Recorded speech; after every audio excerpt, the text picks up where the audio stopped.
नमस्कार दोस्तों, मैं मोनिका बंसल आज एक बार फिर एक नई कहानी लेकर आप सबके सामने उपस्थित हूँ। आज की कहानी का टॉपिक है राजा की चतुराई। एक बार की बात है, एक नगर में एक राजा रहता था जिसके खजाने भरपूर भरे हुए थे। एक दिन एक कालू नाम के चोर ने राजा के खजाने को चोरी करने की योजना बनाई। आधी रात को कालू राजा के महल में चोरी करने पहुंच गया। वह खजाने के दरवाजे में छेद करने लगा।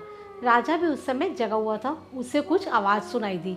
वह बाहर आया। आवाज़ खजाने की दिशा से ही आ रही थी और वह इसे जांचने के लिए वहां चला गया। राजा ने साधारण से वस्त्र पहने हुए थे और चोर उन्हें पहचान नहीं पाया। राजा ने कालू से पूछा, तुम कौन हो और क्या कर रहे हो? तब कालू ने कहा, मैं चोर हूँ और खजाना लूटने के लिए आया हूँ। मुझे लगता है कि तुम भी चोर हो और इसी इरादे से आए हो।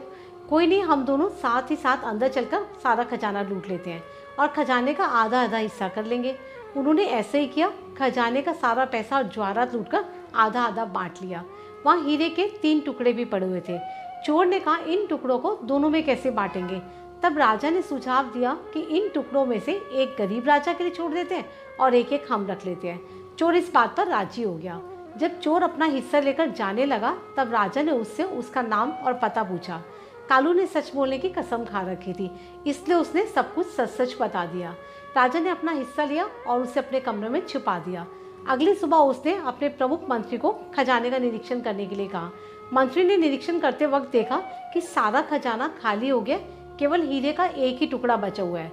उसे पता चल गया कि खजाना चोरी हो गया। उसने हीरे को उठाया और अपनी जेब में रख लिया। उसने सोचा कि सब सोचेंगे कि चोर ने सारा खजाना चुरा लिया और कोई मुझ पर शक भी नहीं करेगा।